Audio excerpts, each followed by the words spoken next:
What's going on, YouTube? So, we're going on to week 4 of quarantine, at least for me. Haven't worked in 4 weeks, 3 weeks, going on 4 weeks. Haven't done much to the truck. Don't have money right now. I mean, I do, I have savings, but I'm not gonna break into that for my truck. I was planning on going to Thunder Hill on April 16th. I was going to get it track prepped, but I believe the races have been canceled through SCCA, I think through June. It might be May. But April 16th was canceled due to COVID-19. So here I am doing a video on the truck. It was requested by someone who commented on my last post, as well as I've seen it on Facebook a couple times. It is the ignition, the truck barrel key into the Crown Vic ignition. So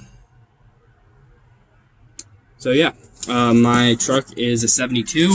My Crown Vic is a 2011, so it may or may not apply to you. The wiring is going to be different depending on the year. Also, if you are a part of the Facebook group, Crown Vic F100 full frame swap, search my name to find posts, and you will see when I was originally working on this, you'll see the it's a like a paper. I'll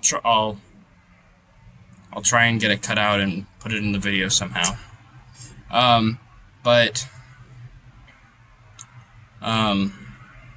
was I saying?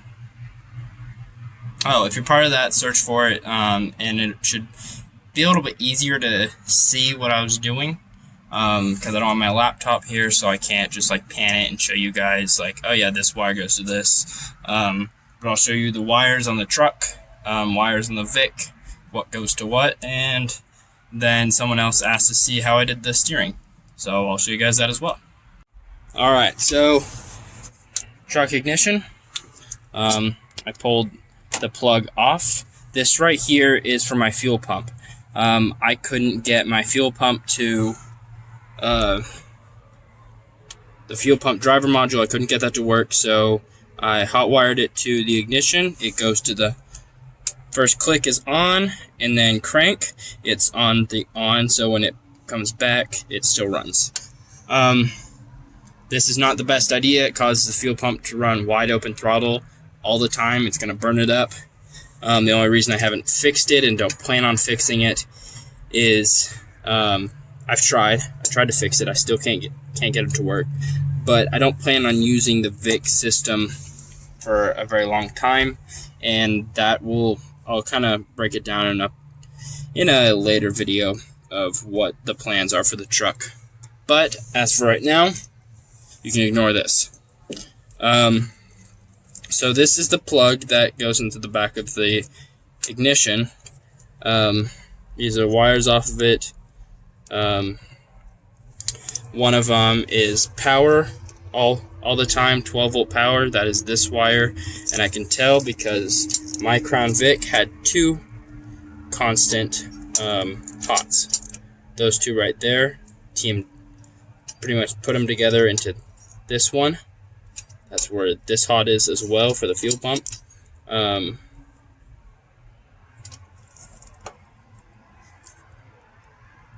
No.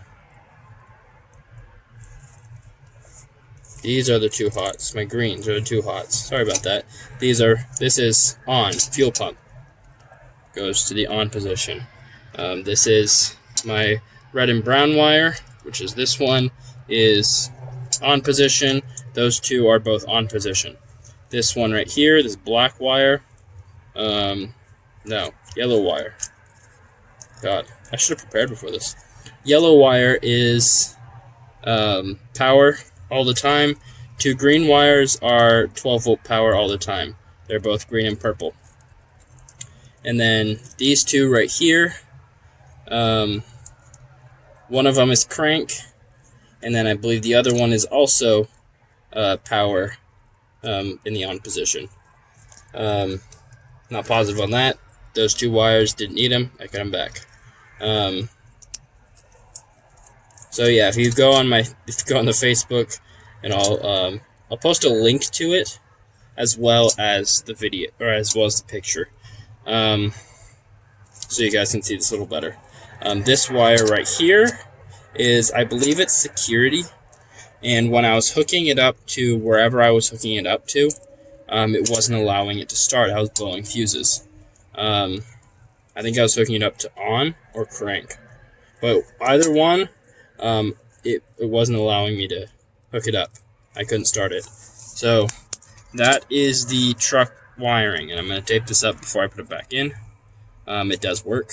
I drive the truck every day. Then I got the SCT tuner. It is really nice. I have it set on battery voltage, RPM, that's coolant temp, and that's speedo. Since, as you can see, my gauges are off. And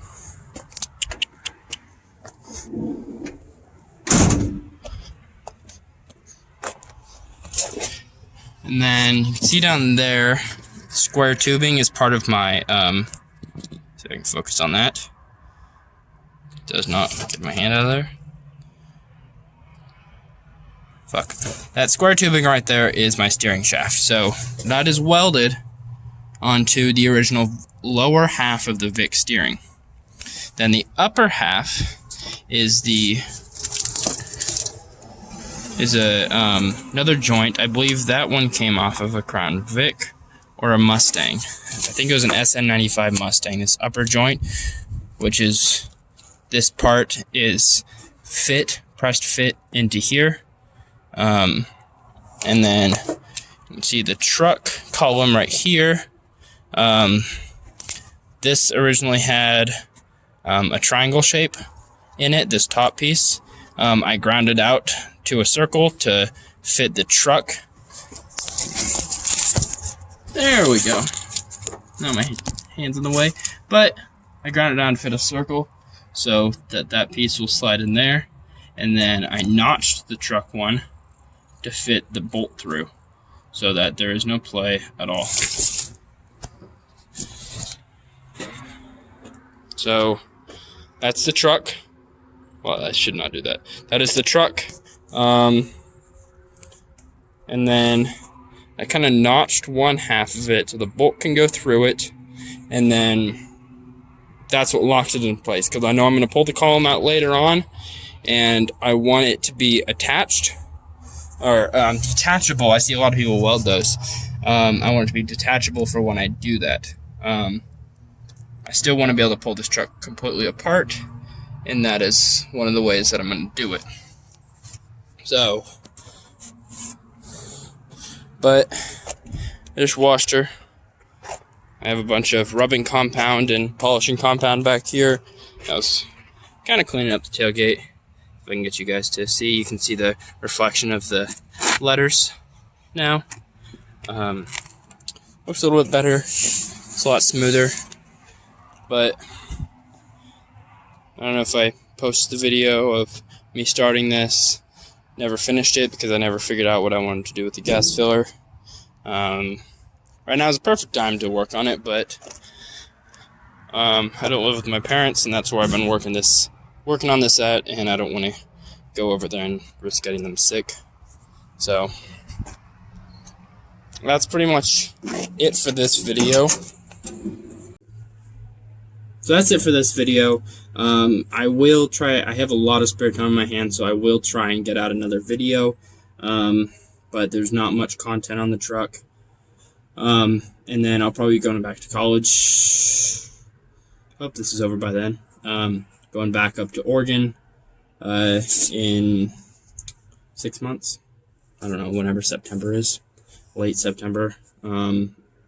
And I will have a different car. I'm not taking my truck to Oregon. I love my truck too much, and I don't want it to get broken into or stolen or whatnot.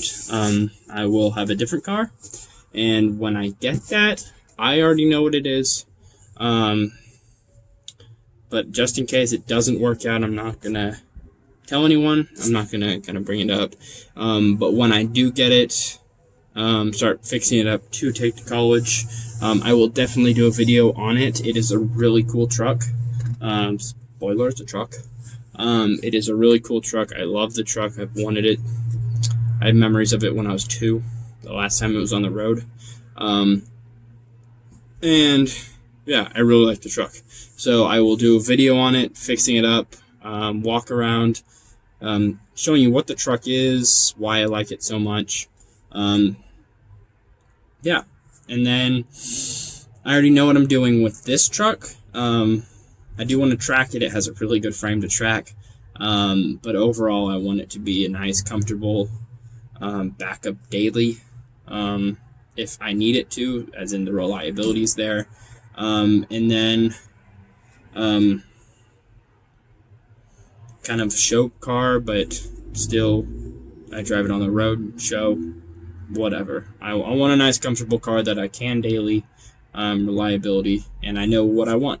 So next video I will probably be talking about that. I'll probably be back in my dining room, kind of breaking down everything, and then showing you guys schematic of what I have planned for it. But yeah, so that's it for this episode. If you like the video, if you want to hear more about the truck, if you want to hear more about my life, yada yada yada, Q&A stuff, go ahead and leave a comment, because I actually really enjoy reading guys' comments. Haven't had too many of them, but most of it is support. And if you have constructive criticism, I like to read that too. So leave a comment, like and subscribe if you haven't already. But other than that, I'll see you guys next time.